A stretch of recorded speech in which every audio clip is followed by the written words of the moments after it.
আসসালামু আলাইকুম। সাকিব আল হাসান কি আসলেই যে হত্যা মামলাটা দেওয়া হয়েছে সেটার সাথে জড়িত? প্রশ্ন ১। প্রশ্ন নম্বর ২, আমরা কি আসলেই ১৭ বছর আগে যা হচ্ছে সেটার দিকে ফিরে যাচ্ছি? যে বিষয়টা নিয়ে কথা বলতে চাচ্ছি সেটা হলো, আমরা সবাই ইতিমধ্যে জানি যে সাকিব আল হাসানকে একটি হত্যা মামলায় আসামি করা হয়েছে। আমার প্রথম প্রশ্নটা হচ্ছে, সাকিব আল হাসান কি আসলেই হত্যা মামলার সাথে জড়িত? আমার পার্সোনালি উত্তর হচ্ছে, মনে হচ্ছে না, সাকিব আল হাসান এই হত্যা মামলাটার সাথে জড়িত না। তাকে এই মামলাটাতে ফাঁসানো হচ্ছে। আমি একটা কথা আপনাদেরকে আগে ক্লিয়ার করে রাখি, আমি সাকিব আল হাসানের অনেক বড় ভক্ত, বিষয়টা এরকম না।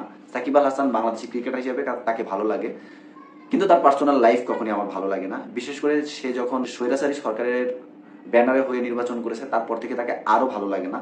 আমি বিশ্বাস করি যে এই নির্বাচনের কারণে তাকে অনেকেই দেখতে পারতেছে না, যারা তার আগে ফ্যান ফলোয়ার ছিল। কিন্তু সাকিব আল হাসানকে আমি দেখতে পারি না তার ব্যক্তিগত কারণে। এখন এই বিষয়টাকে কোনো মতেই আমি ইস্যু বানাতে পারবো না। সাকিব আল হাসান যদি কোনো অপরাধ করে থাকে অবশ্যই তাকে আইনের আওতায় আনতে হবে, কিন্তু সে যদি কোনো অপরাধ না করে থাকে সেক্ষেত্রে আমরা তাকে কখনোই মিথ্যা মামলা দিয়ে তাকে ফাঁসাইতে পারি না। মানুষের সাথে ব্যক্তিগত রাগ ক্ষোভ নিয়ে আমি তাকে কখনোই মিথ্যার আশ্রয় নিতে পারি না। দেখেন, একটা মানুষ যখন অপরাধ করে সে অপরাধের সাজা পায়, এটা তখন তার জন্য আহামরি কিছু হয় না, বা আমরা সবাই এটা মেনে নিই এবং আমরা সেটাকে সাধুবাদ জানাই। কিন্তু একটা মানুষ যখন কোনো অপরাধ করে না এবং সেটার জন্য তার মান সম্মান চলে যায় এবং তাকে সাজা পেতে হয়, এইটা খুবই দুঃখজনক। আমরা জানি গত 17 বছরে স্বৈরাচার সরকার অনেকের বিরুদ্ধে মিথ্যা মামলা এবং অনেক চাঁদাবাজি, অনেক মিথ্যা মামলা দিয়েছে, যেটা আসলে যাদের নামে দেওয়া হয়েছে তারা এটার সাথে জড়িত ছিল না, এবং তাদেরকে এগুলো দিয়ে ভোগানো হয়েছে। বিভিন্ন সময় আমরা বিভিন্ন রাজনীতিবিদ এবং বিভিন্ন নেতাদেরকে দেখেছি তাদের ক্ষেত্রে এটা হয়েছে। সাকিব আল হাসানের নামে যে মিথ্যা মামলাটা দেওয়া হয়েছে, হত্যা মামলা, এইটার কোনোভাবে আমি পক্ষ না। এখন একটা স্বাধীন দেশ, সেখানে এসে আপনি একজনের নামে মিথ্যা মামলা দিবেন, এইটাতে আমি কখনোই এগ্রি না। সে যদি কোনো ভুল করে থাকে, হ্যাঁ আপনি আইনের আয়ত্তে আনেন, এটাতে আমি এগ্রি। বাট সে যেই কাজটা করে নাই সেটার জন্য যদি তাকে সাজা দেওয়া হয় এবং তার মান সম্মান ক্ষুণ্ণ করা হয়, এইটা কোনোভাবেই কাম্য না একটা স্বাধীন দেশ হিসাবে।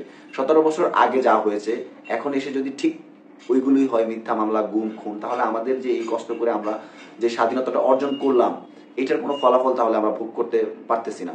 আমাদের মোটামুটি দেশের এখন সব দিক থেকে আলহামদুলিল্লাহ অবস্থা ভালো, এবং আমাদের যেই সংখ্যালঘু বিষয়গুলো নিয়ে কথাবার্তা বলা হয়েছিল, অবশ্যই এই এই বন্যায় আপনারা দেখেছেন যে মানুষ আসলে, আমাদের দেশে সংখ্যালঘু বলতে কিছু নাই, আমরা সবাই ভাই ভাই, হিন্দু মুসলিম বৌদ্ধ খ্রিস্টান সবাই ভাই ভাই। আমাদের দেশটা আলহামদুলিল্লাহ অনেক ভালো চলতেছে। আমাদের দেশে এখন কোনো কিছু নিয়ে আমাদের মধ্যে মনে হয় না যে দ্বিধা কাজ করতেছে। কিন্তু আমি চাই না যে সাকিব আল হাসানকে এই মিথ্যা মামলাটায় ফাঁসানো হোক, এবং আমি আমার কাছে মনে হয় এটা মিথ্যা মামলা। তারপরে এই মামলাটা নিয়ে অবশ্যই এটা তদন্ত করে দেখা হোক যে আসলে কি সাকিব আল হাসান এটার সাথে জড়িত আছে কিনা। যদি জড়িত থাকে, সত্যিকারে যদি সে জড়িত থাকে, তাহলে অবশ্যই তাকে দৃষ্টান্তমূলক শাস্তি দেওয়া হোক।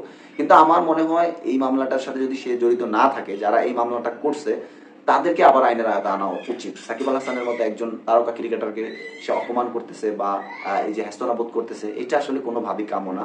আমরা একটা স্বাধীন দেশে, এখানে সবার অধিকার আছে। কেউ যদি ভুল করে থাকে, যতটা সম্ভব তাকে ক্ষমা করে দেওয়ার চেষ্টা করবো। আমি এখানে সাকিব আল হাসানের গুণগান গাইতেছি, বিষয়টা এরকম না।